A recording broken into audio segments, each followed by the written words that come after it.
What's up, y'all?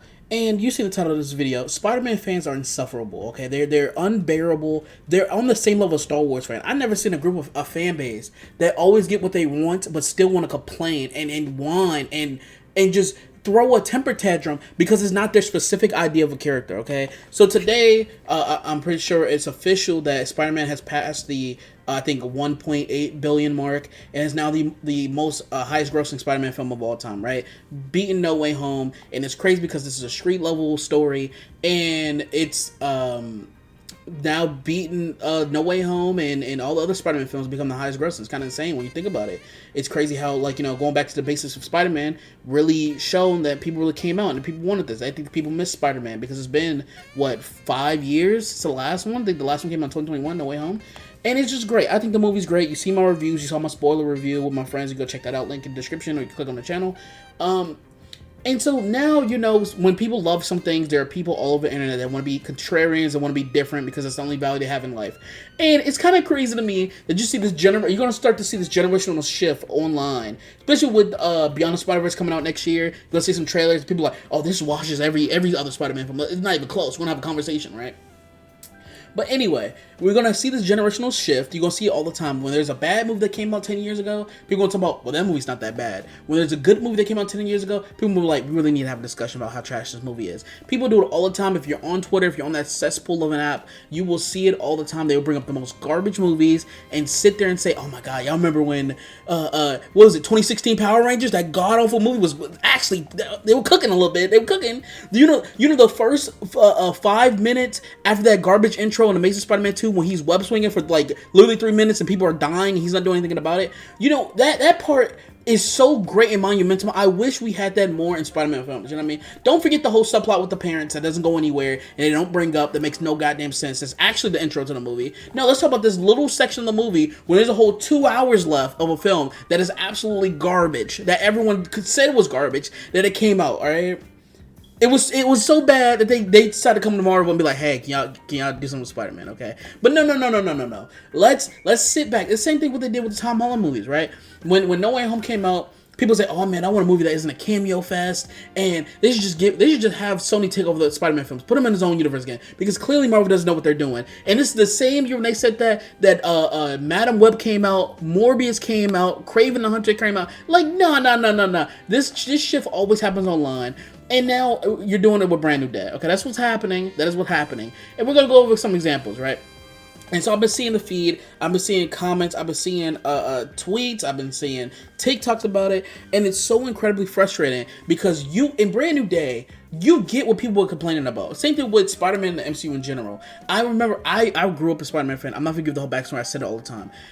People who've been there, seen the forums and threads talking about, man, I wish Spider-Man was in the MCU. I wish Spider-Man could join the MCU. I would love to see him interact with characters. And now that he's doing that, everyone's complaining, man, I wanted his own solo film. And so we're gonna go through the constant talking points about this movie and how I think some of them are dumb. Now, some are justified. Now, if you want to have an argument about, hey, I wish this was in the film, there are some critiques where I can understand. Like, I get that. I would like to see that. Like, the whole, since he's mutating, this is spoiler alert. I'm going for spoilers. You've seen the movie by now. Since he's mutating, I would like to see Main Spider. Like, that's one of the things that I wish would have happened. You know what I mean? Like, okay, I understand someone's like, man, you could have went all the way with that. You didn't really tap into that enough. I get it, right? But the main complaints I've seen about this film is basically comparing it to the previous Spider-Man films, and it's just not fair. Because it's like saying, it's like going to a steakhouse and being mad that they don't have cheeseburgers there. And it's like, bro, if you want a cheeseburger, just go to the cheeseburger place. Like, what do you want here? This steak place didn't do cheeseburgers as well as this as In-N-Out. You know what I mean? It's like, bro, didn't go to In-N-Out. Like, what are you doing here? And it's been this thing that's going on and on and on again, where people be like, man, I really want this like Toby. Man, I really want this like Toby. Like, when they were like, oh man, it doesn't make any sense how we don't see Spider-Man day to day as Peter Parker. It doesn't make sense. You know, when Toby was playing Peter Parker, you showed the struggle between him and Peter Parker, his struggle with him being Spider-Man, and it's like, maybe that's what the film's all about. It makes no sense. Like, y'all complain about stuff that is a narrative choice that they did for the film. It doesn't make any sense to me. Let's say people, like, when people watch the Batman and people were complaining, man, I don't like the fact that he wasn't Bruce Wayne from more the Batman in the film. I really wish they would have went through the whole Playboy aspect of Bruce Wayne in the Batman film. Maybe because the point is that he's being Batman 24/7. That's the whole story. That's the whole narrative purpose. Like, what do we like? That's why you don't see a lot of Bruce Wayne in this. And that's the exact same reason why you don't see a lot of Peter Parker in this, okay? Because he's trying to not think about it. He's trying to be Spider-Man 24/7.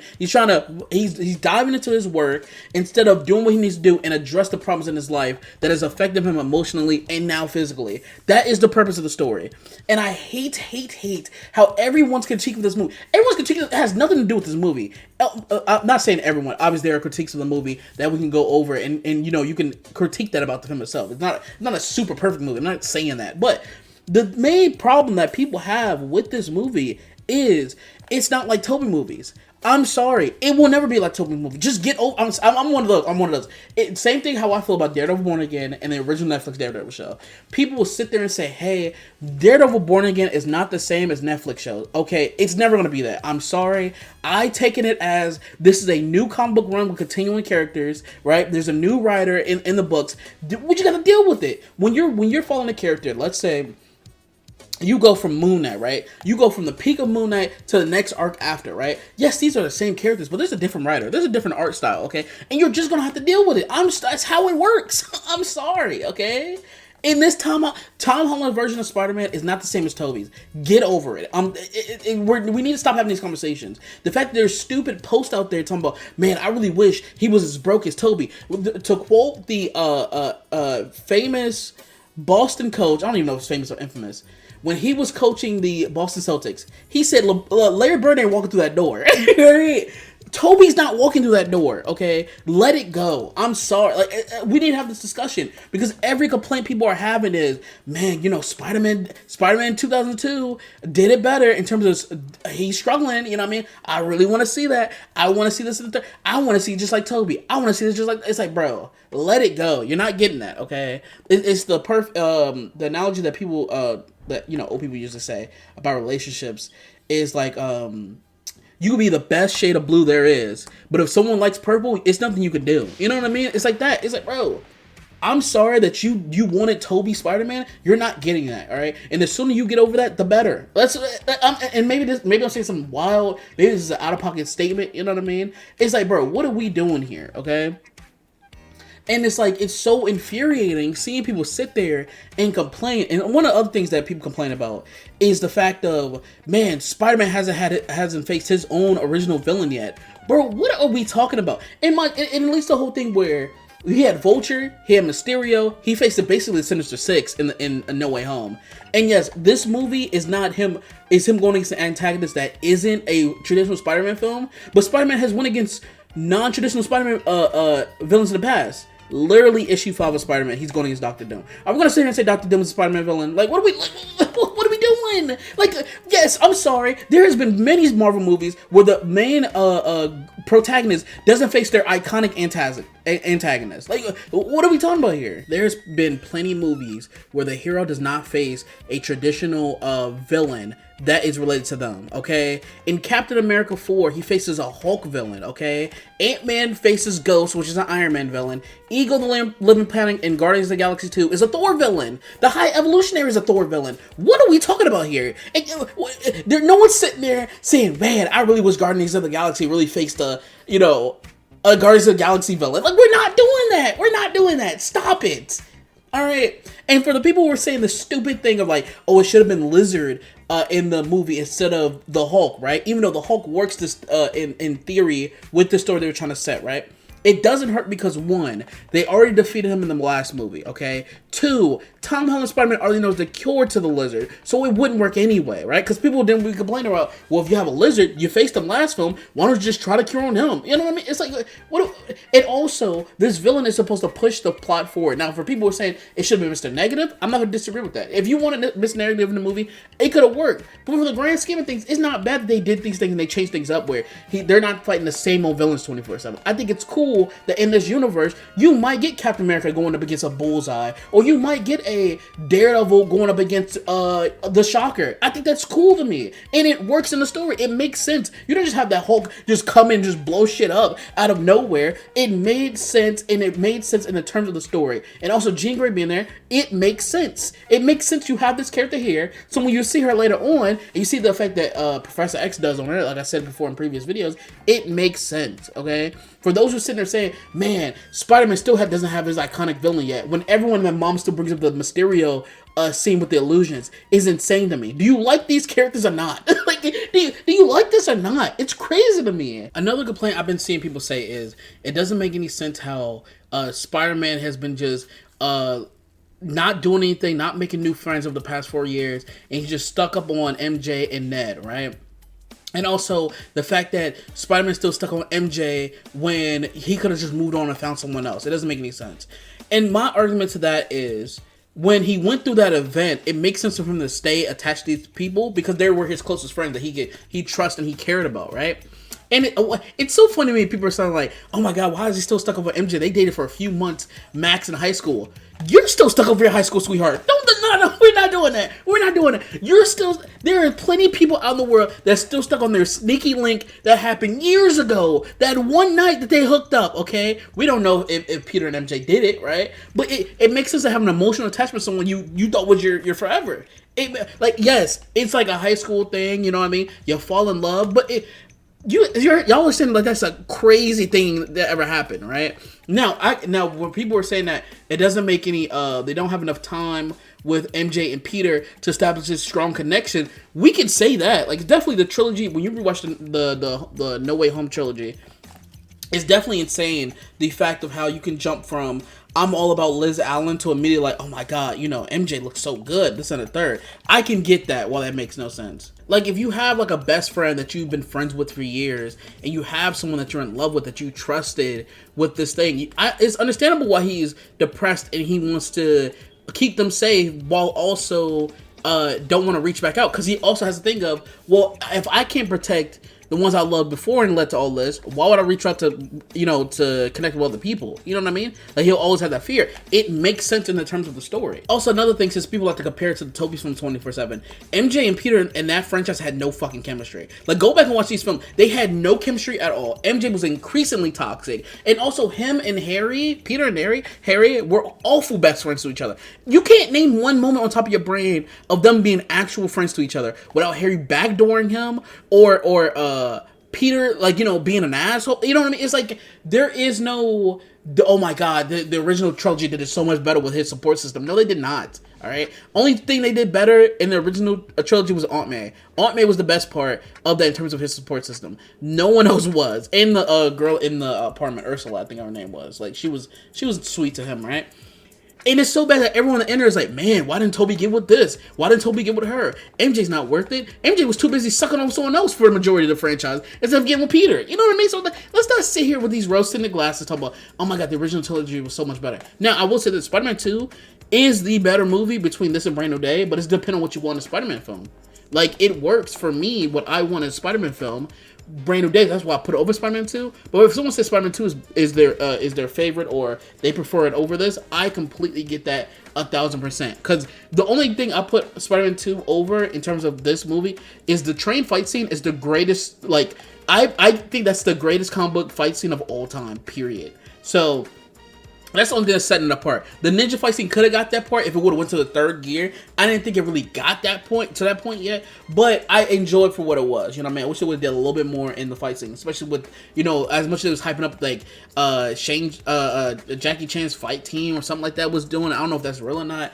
And Shang-Chi director, you know what I mean? I wanted a little bit more, you know what I mean? Something at least a little bit similar to, I still think in terms of fight scene between Shang-Chi and Spider-Man, the fight with the Death Dealer is still my favorite fight scene in between those two movies. And then the ninja fight scene with Spider-Man is like the second one. I love the shot where the ninjas are jumping down and like the ninjas are surrounding Spider-Man. They do a little like spinning rotate. That was fire. That was fire to me. Also, back to the villain thing, how they were like the first two Tom Holland movies, the villain isn't even Tom Holland Spider-Man villain. It's an Iron Man villain. Okay, so one, the first two Tobey movies, both those villains are Oscorp villains. Like, we can sit here and have a discussion in terms of Spider-Man got in the way of them doing their plan, but they were initially villains for another reason as well. So why are we choosing sides here in terms of, well, you know, technically it's an Iron Man villain? Like, yes, the cause of reasoning is due to Iron Man in the first two movies. But when you go back to Spider-Man 1 and 2, Green Goblin is trying to stop because he got fired from Oscorp, and that's caused him to attack the board, and then Spider-Man came and stopped him, and that led to them beefing, right? Dr. Otto Octavius, who was funded by Oscorp to do a science experiment, it went wrong, and now he's trying to refund his science experiment by stealing and attacking, people to get the things that he need, right? The only reason he even went after Spider-Man and MJ is because Harry. That was the only reason that Harry can give him was going to give him the tritium. You know what I mean? So it was like, it's not like he had beef with Spider-Man in the second film that everyone says is the best. He didn't even have beef with him until he got in the way of taking MJ and he got his powers back. If that didn't happen, if Harry would have just gave him the tritium, he would have destroyed the city anyway without Spider-Man even being there. Like, what? Like, you see what I'm saying, right? And then the Vulture, he didn't have beef with Iron Man. He was outside saying Iron Man will pay for this. No, he lost his job because of damage control, which was funded by Iron Man. Yes, so by association, it is Iron Man's fault, right? Yes. But Spider-Man got in the way of him stealing the stuff and selling it and making all this money, that to the point where he's like, I gotta take out Spider-Man. That's how he became a Spider-Man villain. Mysterio, I want to become the best Avenger. Spider-Man got in the way. I'm gonna take these glasses and I'm gonna use it and I'm become the best hero, right? And Spider-Man stopped him. These two are very similar in terms of the how the villain became the villain. Like, why are we sitting here picking and choosing? Well, I don't like this because it's associated to another big corporation that makes that used to make weapons and sign government contracts. What are we doing this? Why are we doing this? Like, it's ridiculous. It is ridiculous. But those are my thoughts. Let me know what else y'all think. Before we get out of here, I think it's, what was the podcast? I was listening to a podcast, it was fucking stupid, where a guy was like, we can't rate Tom Holland's suit because it's not fair because it's basically an amalgamation of other suits, so technically he didn't make the suit himself. Man, cut the shit, bro. Cut it out. Cut it out. Tom Holland's suit is one of the best, if not the best suit in live action history. If you want to put Andrew Garfield's Amazing Spider-Man 2 suit up there, I will give you that 1,000%. But let's not sit here and act like there hasn't been comic book costumes before where it's based off another suit before that's already there before the established character. In Black Panther, we see that his grandfather had a suit, his dad had a suit. Now this is your version. Now we're making a different one that's modified on that. You might say, oh, that's different. They're not inspired by another hero to make one. Well, what about Wonder Man? He has a suit that's inspired because it's a reboot of the previous one in the 90s or whatever, or 80s or whatever. Like, what are we doing here? Like, this is stupid. This is dumb. This is a dumb argument. This is dumb. People who do that wants to be different so badly. And if you just don't like the suit, let's say you prefer Tobey's or you prefer Andrew's or you prefer the Miles Morales suits or whatever over this, I don't have no problem with that. But let's not try to find ways to discredit this suit, like people who like are fans of certain athletes and it's like, well, technically RPM at every 30 minutes, you know what I mean? He's technically the best player in the league. It's like, bro, no one's doing that, bro. No one is doing that. And another thing, before I get up out of here, one thing that really angered me is the fact that people are like, oh, he hasn't suffered enough. He's not broke enough. You know, how can he afford all this stuff, bro? They established in the first movie in Civil War that he's a dumpster diver. He repurposes stuff all the time. You don't think he's a super genius, okay? He can make all these things. We've seen throughout the trilogy that he can make technological advancements from web shooters to cures for other people's diseases and all the stuff like that, right? And he does the most of the stuff in a school laboratory. You're telling me as a full-fledged adult that's been doing Spider-Man for most of the time, he's not finding some way to make some money on the side? Even if it's not like a regular job. He can't just go do advertisement from a nearby deli, which he has a shirt of. He can't just go and do something to get cash on hand and just give it to his landlord. Like y'all are saying this like this is such an impossibility of a fact of, hey, this super person doesn't have a way to make money. I think it would be more of a question of why he's so broke if he wasn't a super, if he as is, you know what I mean? Like, if he was more broke and he couldn't afford anything or whatever, you'd be like, bro, you're super smart. What is the issue here? You don't find some problem? You're not doing any online work? You're not doing any remote job? Like, you're not doing anything? Especially one that's not even with superpowers. Like, if I knew a genius and they were broke 24/7, it's like, bro, Apply your genius to something to get you some money. That's what anyone would say straight up, verbatim. I know they're already thinking it. So you tell me you're a super person that can stick on walls, is the most famous hero in the city, most beloved hero in the city, and you can't come up with rent, like let's say it's $1,200. You can't get some money on the side doing something for it? Like what? Like that's such a dumb thing for me, because everyone's like, bro, I want him to be poorer than that. I want to be like, it's not happening. Like, and stuff he's using is not even that bad. It's not even that crazy. A sewing machine for stuff, we've seen that. What, a fabricator? You'd think he didn't take any Tony Tech stuff he's already hacked before and repurpose that. Like, what? Like, it's just ridiculous. It's crazy. It's crazy to me. But those are my thoughts. Let me know what y'all think. Do y'all agree, disagree with what I'm saying? Am I wilding or not? I'll be in the comments, and I'm out. Peace.